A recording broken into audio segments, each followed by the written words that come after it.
Sabay-sabay natin alamin ang mga kaganapan na nangyayari sa ating bansa.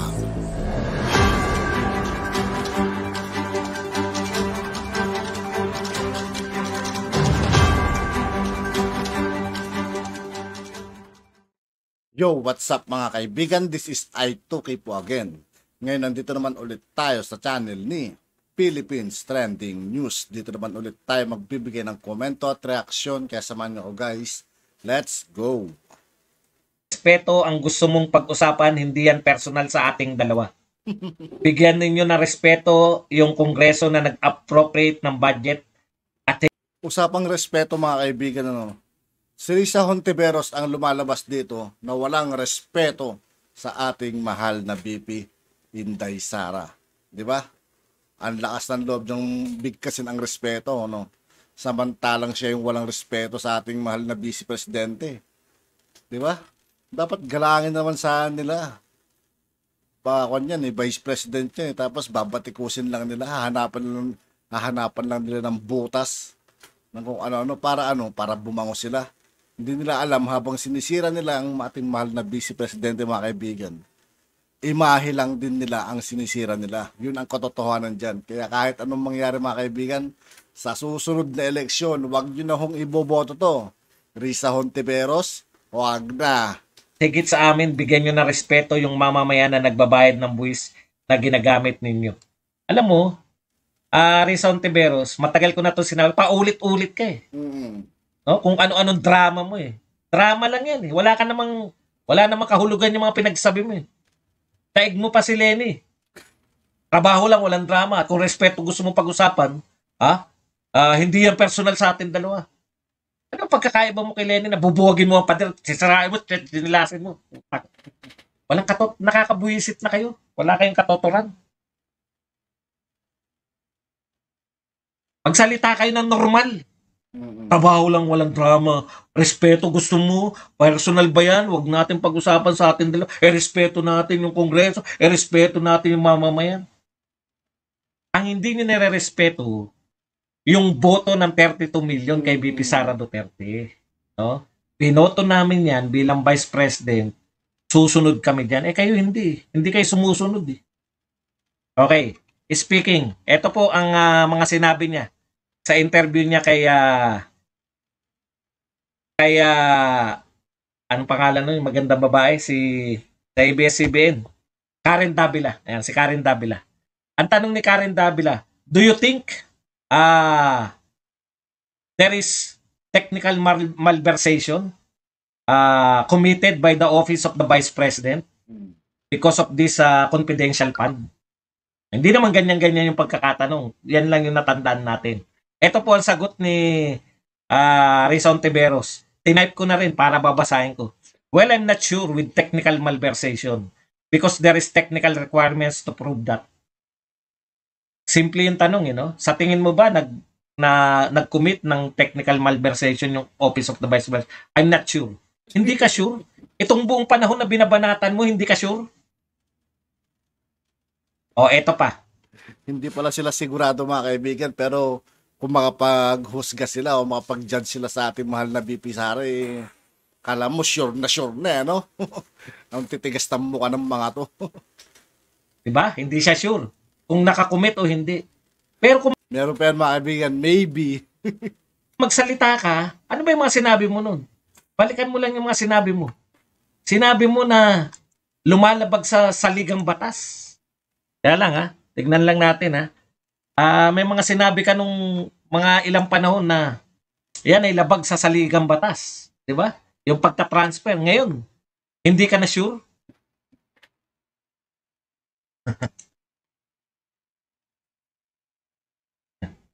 I'm not sure with technical malversation. Hindi ka pala sure. Ano dinadakdak mo? Hindi ko sinasabing huwag kang dumakdak. No? Hindi kita tinuturuan dahil senador ka. Pero senador kayo ng Pilipinas eh. Di ba? Kayo ay gumagawa ng batas. Anong uri kayo ng gumagawa ng batas kung simpleng mga probisyon ng batas hindi nyo maintindihan? na bago ka mag-akusa sa isang tao, meron ka munang inaakusa? Alam mo yung tanong ni Karen Davilan, nililid ka niya eh. Para maipaliwanag mo yung matagal mo ng, yung pala, I'm not sure. Lahat ng buong panahon na to, hindi mo, bakit ka di po ba? Huwag ka magbibintang kung wala ka kasiguruhan sa ibinibintang mo. Baka naman sigurado siya sa iba. Baka hindi nila naintindihan yung technical malversation. Baka sa confidential fund, sigurado siya. O, di ba? O, tignan natin. Kung sigurado siya sa confidential fund. Yung sinasabi ni Ontiveros kasi ganito, no? Ang sinasabi niya, kung wala raw nilalabag sa confidential fund, bakit daw mayroong usapin? Bakit daw lumabas yung usapin? Kaya lumabas ang usapin dahil nilabas ninyo. At marami naniwala sa iyo. Parang tanga talaga sila mga kaibigan, ano? Bakit daw lumabas tapos ay susapo. Ontiveros. No? Hindi ko lang nakuha yung, teka lang ha. Anin lang natin para mapakinggan nyo. Siguro naman.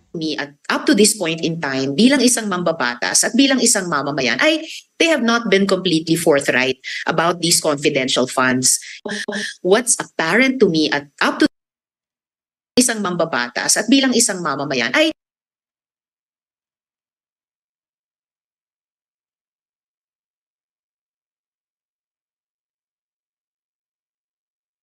Ito po ha, pakinggan natin ha.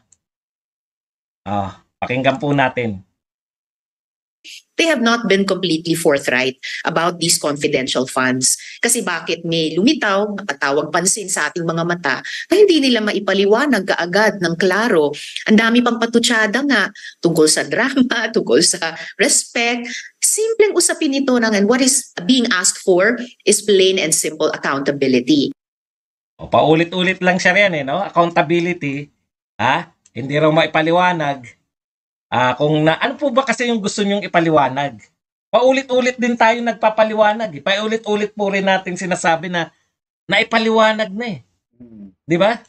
Paulit-ulit. Ano ba yung gusto niyang malaman? Di ba sinabi na nga, ang confidential fund gagamitin kaila Castro? Para patutunayan yung ugnayan nila. Narinig niyo po ba? Baka naman salita ko ng salita, wala pala nakarinig. Hindi ba? Pinaliwanag na nga na hindi po pwedeng ibulgar sa iyo yung confidential fund, pinagamitan ng confidential fund dahil hindi ka kasama sa binibigyan ng report. Pero may nagbibigay ng report, no? Bakit kinakailangan mong paliwanagan ka? Hindi ka naman kasama sa dapat pinapaliwanagan ng confidential report. Yun yung problema nito no? Okay. Ituloy lang natin konting-konti lang po. Itutuloy lang po natin na konti. Para lang po ma-diretso po natin. Siguro naman okay, ito po. And if you can't give that at the outset, then probably there's something not right. Or tignan nyo Kung hindi raw may papaliwanag ni BP Sara, then probably there is something not right. Probably mayroong hindi tama. Tuloy pa natin. or maybe there's something wrong. Maybe there's something wrong. Ulitin lang natin ng konti yung parte na yun Probably there's something not right. Or maybe there's something wrong. Tignan nyo, inaano nyo lang yung salita Pinapaikot-ikot. So ang akusasyon niya, ito po ang akusasyon niya, maybe there is something not right. Hindi. Probably there is something not right. Sinasabi niya, kung hindi na papaliwanag ni BP Sara Duterte, yung confidential fund, maybe there is something, probably there is something not right. Maybe there is something wrong. Probably, maybe, yung isa, I'm not sure. So eto, dinadala mo lahat ng kakamping, dinala mo lahat ng media sa akusasyon mo kay Sara Duterte para sabihin mo na I'm not sure if there is a technical malversation. Probably, there is something not right. Maybe there is something wrong. Kung pangkaraniwang tao po yung nagsasalita niyan, no? At hindi senador, okay lang po sana Ang pagkakaiba po, pinabanatan mo ang Vice President ng Pilipinas dahil sa I'm not sure, probably, and maybe. Pag ikaw teacher, sinagot ka ng estudyante mo, kailan dumating si Magellan sa Pilipinas? O kailan natapos yung World War II? Probably, maybe. Di ba, babatukan ka ng teacher eh. Hindi po pwedeng mag-akusa ka ng Vice President sa pamamagitan na I'm not sure, probably, at maybe. Hindi ka po pwede. Ang taas po niya. Vice President ng Pilipinas, binoto ng 32 million. Tapos aakusahan mo. Walang katapusan na akusasyon dahil lamang sa, buti pa nga yung 203 million na akusasyon eh. Sa tax eh, hindi nagbabayad. Definite. Yung akusasyon, hindi nagbabayad ng tax ng, ano na nga yun, ng tax sila Marcos, yung 203 billion. At least pinagbintangan si Lenny. May kumakalat na walang probably, walang maybe. Nag-akusa sila. May kumakalat na peking sex video sa aking magandang anak. At ang mastermind niyan ay si Bongbong Marcos. Inaakusahan. Direkta, may krimen, may gumawa na krimen, may akusasyon. Inaakusahan mo yung gumawa na krimen. Ito, anong krimen? Hindi niya maipaliwanag yung confidential plan. Tinanong ka ngayon, do you think merong technical malversation? I'm not sure. You're not sure? What we're doing here? Meron bang paglabag sa confidential plan? Hindi, siya pa nagpaliwanag. Ang sinabi niya, mayroon kasing mga naririnig siya. Mayroon naglantad. Eh puta, kayo yung naglantad. hindi ko po makuha kung ano talaga yung nirereklamo ni Risa, at mabuti po yun. Buti pa yung dalawa eh, di ba?